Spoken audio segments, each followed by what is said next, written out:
Hello everyone, कैसे हो आप लोग। आज मैं आप लोगों को यूज ऑफ वॉच एंड वर के बारे में बताऊंगी कि वॉच एंड वर का यूज हम लोग कहाँ करते हैं। अक्सर स्टूडेंट्स को क्या होता है कि वॉच के यूज में तो प्रॉब्लम नहीं होती है, बट हाँ, वर का यूज में उन लोग को प्रॉब्लम होती है कि कहाँ पर करें। तो इसलिए आज मैं आप लोगों को इसके बारे में बताऊंगी। तो देखिए, सबसे पहले आप लोग ये जानो कि इसका यूज कहाँ होता है। तो वाज या वर का यूज अगर किसी भी वाक्य के अंत में था, थी या फिर थे मुख्य क्रिया के रूप में रहता है तो उसमें वाज या वर का यूज होता है। और हाँ, ये पास्ट टेंस में होता है। ओके, प्रेजेंट टेंस में अगर हम लोग बनाते हैं तो उसमें इज, एम, आर ये सब यूज करते हैं। ये पास्ट टेंस में होता है। तो मैं यहाँ पर पहले वो लिख देती हूँ, ठीक है। तो देखो, मैं यहाँ पर लिख दी हूँ कि वॉज या वर का यूज हम लोग कहाँ करते हैं। अब यहाँ पर तो दोनों एक साथ में है, तो अब कहाँ पर हम लोग वॉच का यूज करेंगे एंड कहाँ पर हम लोग वर का यूज करेंगे। ठीक है, तो यहाँ पर देखो, पहले यूज ऑफ वॉच, ठीक है, इसका यूज हम लोग I, it, I, it, he, she, I, it, he, she, ये सब में हम लोग वॉच का यूज करते हैं।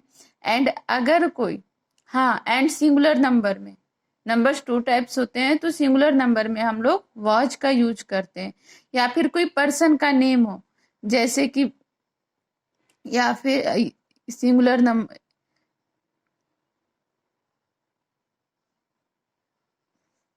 एक सेकेंड यहाँ लिख देती हूँ।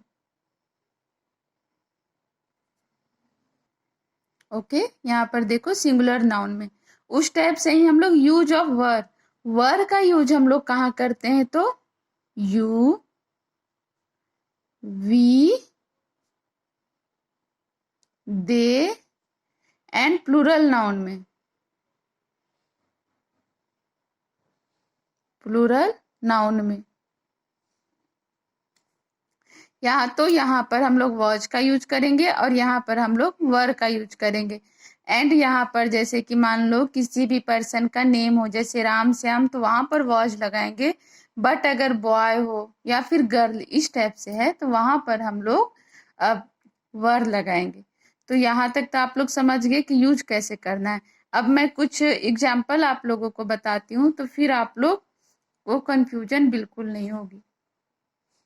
जैसे कि देखो एग्जाम्पल, अगर मैं बोलती हूँ मैं गरीब था, मैं गरीब था, आई से बना रही हूँ, तो मैं गरीब था तो उसका क्या होगा, आई के साथ क्या लगाएंगे हम लोग, वॉज, क्योंकि ये पास्ट टेंस में है, तो वॉज पुअर। देखो कितना इजी है। इस टाइप से आप लोग और भी सेंटेंस बना सकते हो।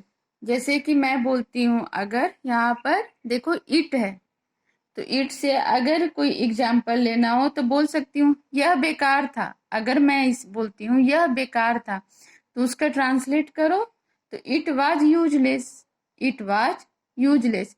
इस टाइप से सी हो, ही हो, सी हो, इसमें भी आप लोग वाज का यूज करोगे। अगर सिंगुलर नाउन है, जैसे सिंगुलर नाउन है, उसमें भी वॉच का यूज होगा। ये ऐसे भी, ये देखो आई, इट, ही, सी, ये सब तो आप लोग देखोगे तो मैं, ये सब सिंगुलर में ही आता है। प्लूरल में एक से ज्यादा होते हैं तो यू, वी, दे ये सब आता है। तो या फिर किसी के नेम के साथ, तो उसका भी एक एग्जाम्पल मैं बताती हूँ, पर्सन का नेम। अगर मैं बोलती हूँ कि राम तैयार था, राम तैयार था, तो उसका अगर बनाओ, अगर ट्रांसलेट करती हूँ तो क्या होगा, राम तैयार था, तो राम वॉज रेडी। देखो, तो राम है तो वॉज लगा। इस टाइप से अगर देखो यूज ऑफ वर, इससे अगर मैं बनाती हूँ इसका कुछ एग्जाम्पल देखो, यूज ऑफ वर का एग्जाम्पल। हाँ, और एक बात, यू है, ये सिंगुलर नाउन हो या प्लूरल नाउन हो, यू के साथ हमेशा आर ही लगेगा, ठीक है। तो जैसे कि अगर यू से हो, अगर मैं बोलती हूँ तुम उदास थे, तुम उदास थे, तो इसका क्या बनाओगे आप लोग? यू वॉज नहीं होगा यहाँ, यू वर सेड, ठीक है।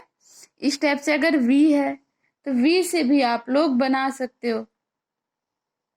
जैसे कि अगर वी का तो हम लोग बोल सकते हम लोग उपस्थित थे, हम लोग उपस्थित थे, तो उसका बनाओ, ट्रांसलेट करो, वी वर, वी है तो वर। यहाँ पर देखो मैं इसीलिए लिख दी हूँ, तो ज्यादा कंफ्यूज नहीं होना है। आई है, इट है, ही सी, या फिर सिंगुलर नाउन या फिर कोई पर्सन का नेम है तो आराम से वॉज लगाओ, और अगर यू वी दे या प्लूरल नाउन है तो उसके साथ वर लगाओ, बस इतना ही है और कुछ नहीं।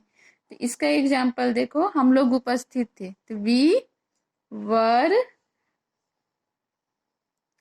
वर, हम लोग उपस्थित थे, अनुपस्थित नहीं, अब्सेंट नहीं, वी वर प्रेजेंट, ठीक है, वी वर प्रेजेंट हो गया। तो इस टाइप से आप लोग बना सकते हो। अगर नॉट हो, अगर नॉट लगा हो तो उसमें भी ज्यादा कुछ नहीं करना है। अगर नॉट लगा हो तो उसमें आप लोग, जैसे कि अगर यहाँ पर आई वॉज पुअर, मैं गरीब था, मैं गरीब नहीं था, तो I was not poor. Ram तैयार था, राम वॉज रेडी, राम तैयार नहीं था, राम वॉज नॉट रेडी। इस टाइप से ही बना सकते हो। तुम उदास था तो मैं बनाई यू वर सैड, तुम उदास नहीं थे, यू वर नॉट सैड, तो इसमें कुछ नहीं है, ओके। या फिर आप लोग अगर बोलो कि मैं एक विद्यार्थी था, अगर यहाँ पर एक लग रहा है, यहाँ पर तो एक कहीं पर नहीं था जो भी मैं बताए, तो simple I was a student. अगर एक है तो वॉज के बाद अ लगाओ, नहीं है तो वॉज के बाद नॉट लगाओ, ठीक है। चलो अब मैं आप लोगों को इंट्रोगेटिव सेंटेंस के बारे में बताती हूँ। इंट्रोगेटिव सेंटेंसेस, ये सेंटेंस जिसमें इसका मतलब इंट्रोगेटिव सेंटेंस, प्रश्नवाचक वाक्य, जिसमें हम लोग कुछ कोई भी क्वेश्चन पूछ रहे हैं किसी से, तो उसमें हम लोग उसका ट्रांसलेट कैसे करेंगे, वाज एंड वर में। तो देखो यहाँ पर अगर मैं जैसे कि कोई एग्जांपल लेती हूँ, और ये जैसे कि क्या से शुरू होता है, जैसे कि अगर मैं बोलती हूँ क्या मैं गलत था, क्या मैं गलत था, तो इसका आप लोग कैसे बनाओगे, ट्रांसलेट करते हैं, तो इसमें हो जाएगा was I wrong, was I wrong. यहाँ पर देखो सब्जेक्ट बाद में आएगा, वॉज या वर पहले आएगा, बस इतना का ही अंतर है और कुछ नहीं है। इस टाइप से अगर बनाओ, और भी एग्जाम्पल ले सकते हो कि क्या वे लोग शिक्षक हैं, क्या मैं, जैसे कि मैं ये किसी से क्वेश्चन पूछ रही हूँ कि क्या वे लोग शिक्षक हैं, तो इसका सिंपल वर दे टीचर्स, तो इसमें आप लोग हमेशा ये यहाँ क्वेश्चन मार्क लगेगा। तो यूज ऑफ वॉज एंड वर बहुत ईजी है, बस थोड़ा सा समझो किसके साथ क्या लगता है, ये वाली अगर आप लोगों को पता है, उसके बाद फिर आप लोग आराम से इसे बना सकते हो और कहीं पर आप लोगों को प्रॉब्लम नहीं होगी। ये वीडियो अगर आप लोग 1 से 2, 1 या 2, कम से कम 2 टाइम देखो तो आप लोग इसे अच्छे से समझ जाओगे। अगर आप लोग लिखना चाहो तो उसके लिए मैं यहाँ नोट्स के तौर पे लिख दी हूँ, इसे आप लोग लिख लोगे, कभी नहीं भूलोगे लाइफ में, ओके। Thank you.